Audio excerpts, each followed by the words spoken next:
Hello student, आज अपन बात करेंगे इंट्रोडक्शन ऑफ बायोलॉजी के पार्ट 2 यानी कि जीव विज्ञान के परिचय के भाग 2 के बारे में। इससे पहले वाले लेक्चर में अपन ने पढ़ा था कि जो सजीव जो होते हैं वो बहुत छोटी छोटी इकाइयों से मिलकर बने होते हैं और वे इकाइयां क्या कहलाती है? कोशिकाएं कहलाती है। अगर अपन बात करें किसी बहुत छोटे सूक्ष्म जीव या सबसे छोटे जीव माइकोप्लाज्मा की, या बात करें अपन सबसे बड़े पादप या सबसे बड़े जंतु व्हेल मछली की, तो सभी के सभी जीव किससे मिलकर बने होते हैं? कोशिकाओं से मिलकर बने होते हैं। ये किस प्रकार मिलकर बने होते हैं तो उस चीज को अपन समझते हैं कि कोशिका जो है वो किस प्रकार से पूरे इतने वृहद सजीव का निर्माण कर रही है। तो कोशिकाएं जो है ये मिलकर एक समूह का निर्माण करती है और यह समूह क्या कहलाता है? ऊतक। तो इसे क्या कह सकते हैं? कोशिकाओं का समूह। कोशिकाओं का समूह क्या कहला रहा है? ऊतक कहला रहा है। अब ये कोशिकाएं जो है ये कैसी होती हैं? तो यहाँ अपन बात करते हैं उत्पत्ति में समान कोशिकाओं का समूह क्या कहलाता है? ऊतक कहलाता है। अच्छा, कुछ जगह बात होती है कि कार्य में समान होता है या असमान होती है कोशिकाएं, तो ये कार्य में समान हो भी सकती है और कार्य में असमान भी हो सकती है। तो यह परिभाषा बनती है उत्पत्ति में समान तथा कार्य में समान अथवा असमान कोशिकाओं का समूह क्या कहलाता है? ऊतक कहलाता है। अब ऊतक की अगर अपन बात करें तो यहाँ अगर अपन पहले बात करें जंतुओं की, तो जंतुओं की अगर अपन बात करें तो ऊतक 4 प्रकार का होता है। एक पहला ऊतक संयोजी ऊतक। दूसरे ऊतक की अगर अपन बात करें तो ये होता है उपकला ऊतक। नेक्स्ट अगर अपन बात करें तो ये होता है तंत्रिका ऊतक। और नेक्स्ट अगर अपन बात करें तो ये होता है पेशीय ऊतक। बात आ गई समझ में? और ये ऊतक मिलकर क्या बना रहे हैं? अंग बना रहे हैं। अंग मिलकर अंग से आगे क्या बन रहा है? अंग तंत्र बन रहा है और अंग तंत्र आगे मिलकर बना रहे हैं पूरा शरीर। कोई भी जंतु हो उसमें यही प्रक्रिया होती है। कोशिकाएं मिलकर क्या बनाती है? ऊतक मिलकर बनाते हैं अंग मिलकर बनाते हैं अंग तंत्र और अंग तंत्र मिलकर बनता है शरीर। यहाँ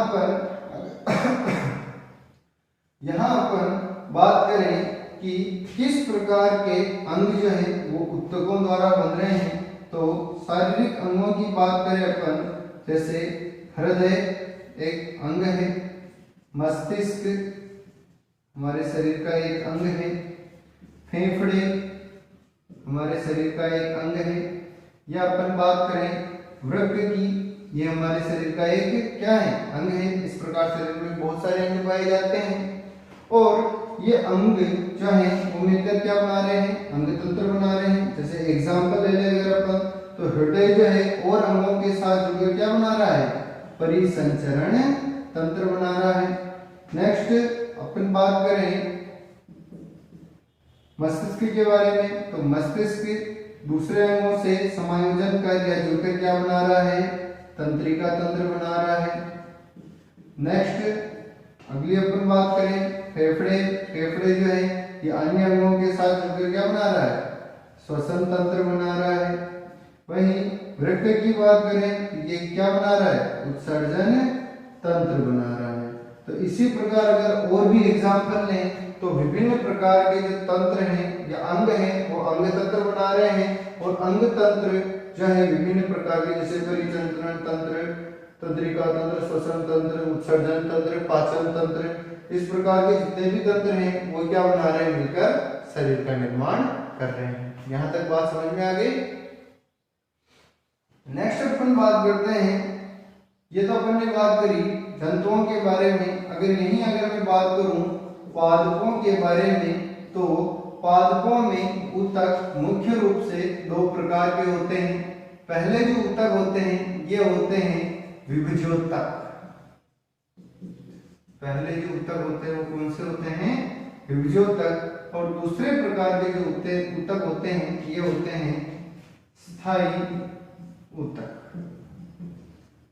विभज्योतक और स्थायी ऊतक क्या होते हैं, तो इस चीज को समझिए कि जंतुओं में विसरित वृद्धि पाई जाती है। पिछले टर्न में अपन ने बात करी थी, यानी कि पूरे शरीर की कोशिकाओं में विभाजन की क्षमता होती है। वहीं अपन ने बात करी थी कि पादपों में स्थानीयकृत वृद्धि पाई जाती है। लेकिन मतलब क्या है इसका कि किसी एक विशेष अंग में वृद्धि पाई जाती है, तो कुछ विशेष कोशिकाएं ही क्या करती है, केवल विभाजन का कार्य करती है। किनमें? पादपों में। जबकि जंतुओं में सभी कोशिकाओं में विभाजन की क्षमता होती है। तो जो कोशिकाएं पादपों की विभाजन की क्षमता रखती है, विभाजन क्षमता युक्त जो कोशिकाएं होती है वो क्या कहलाती हैं? विभज्योतक कहलाती हैं। दूसरे अपन बात करें कि जिनमें विभाजन की क्षमता नहीं पाई जाती वो क्या कहलाते हैं? स्थायी ऊतक कहलाते हैं या स्थायी ऊतक की कोशिकाएं कहलाती हैं। अब इस स्थायी ऊतक को पुनः दो भागों में बांट रखा है। कौन कौन से भाग हैं? तो अपन बात करें सरल स्थायी ऊतक और जटिल स्थायी ऊतक। सरल स्थायी ऊतक को पुनः तीन भागों में बांटा हुआ है। कौन कौन से हैं?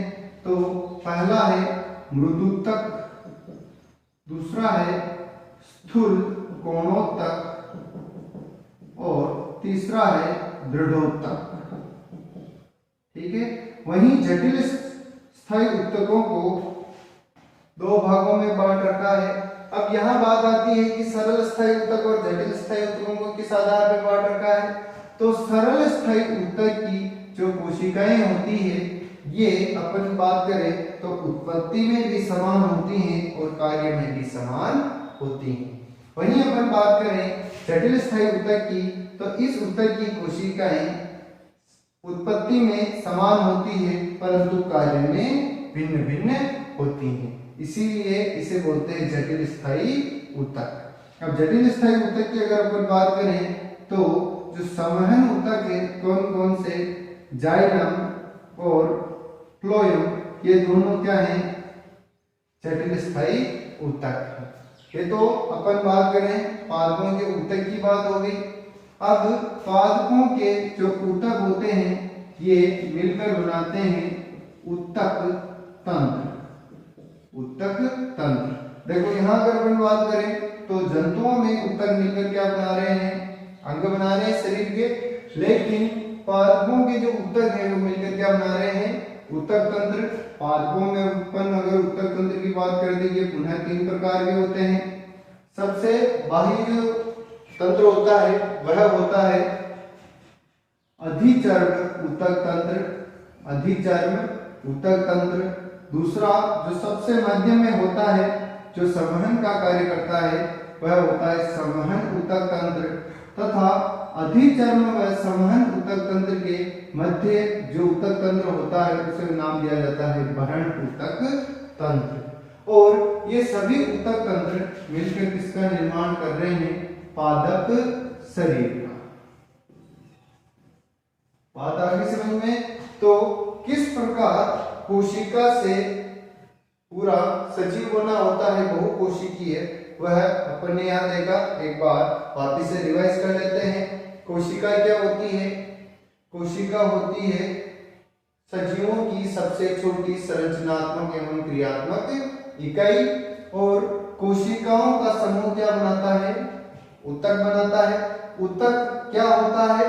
तो कोशिकाओं का वह समूह जिसकी कोशिकाएं उत्पत्ति में समान हो तथा कार्य में समान या असमान हो सकती हैं। नेक्स्ट अपन ने बात करी थी कि जंतु ऊतक चार प्रकार के होते हैं।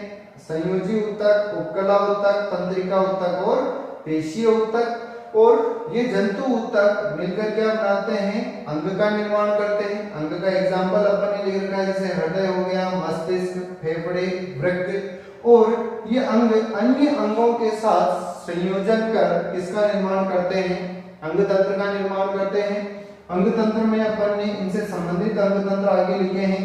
हृदय संबंधित है परिसंचरण तंत्र से, मस्तिष्क संबंधित है तंत्रिका तंत्र से, फेफड़े संबंधित है श्वसन तंत्र से, वृक्क संबंधित है उत्सर्जन तंत्र से। इस प्रकार विभिन्न अंग होते हैं और विभिन्न अंग तंत्र होते हैं और ये विभिन्न अंग तंत्र मिलकर क्या बना रहे हैं, शरीर का निर्माण कर रहे हैं। अब इसके बाद नेक्स्ट अपन बात करते हैं पादपों में। तो पादपों में जो ऊतक है वो मुख्य रूप से दो प्रकार के होते हैं, विभजोतक और स्थायी ऊतक। विभजोतक ऊतक की अगर अपन बात करें तो पादप की कुछ कोशिकाओं में ही विभाजन की क्षमता पाई जाती है और इस प्रकार की विभाजन की क्षमताओं वाली कोशिकाओं के समूह को विभजोतक कहते हैं। नेक्स्ट अपन बात करें स्थायी ऊतक की। तो स्थायी ऊतक वे होते हैं जिन कोशिकाओं में विभाजन की क्षमता नहीं पाई जाती है। स्थायी ऊतक को दो भागों में डिवाइड कर रखा है अपन लोगों ने। पहला है सरल स्थायी ऊतक। सरल स्थायी ऊतक को पुनः तीन भागों में डिवाइड कर रखा है, मृदूतक, स्थूल कोणोतक और दृढ़ोतक।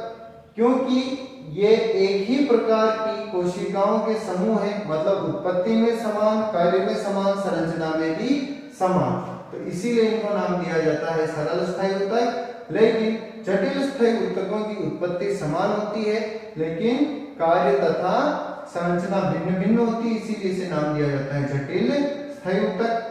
जटिल स्थायी ऊतक को दो भागों में बांट रखा है। ये दो प्रकार के होते हैं, जाइलम और फ्लोएम। बात आ गई समझ में। नेक्स्ट अपन बात करते हैं कि सरल स्थायी ऊतक को पुनः क्या कर रखा है, अच्छा सॉरी, जो ऊतक हैं वो मिलकर क्या बना रहे हैं, ऊतक तंत्र बना रहे हैं। और ऊतक तंत्र जो है वो तीन प्रकार का होता है, अधिचर्म ऊतक तंत्र, संवहन ऊतक तंत्र और भरण ऊतक तंत्र। और ये ऊतक तंत्र किसका निर्माण कर रहा है, पादप शरीर का। तो ये बात होगी अपने एक बेसिक बायोलॉजी या इंट्रोडक्शन ऑफ बायोलॉजी की।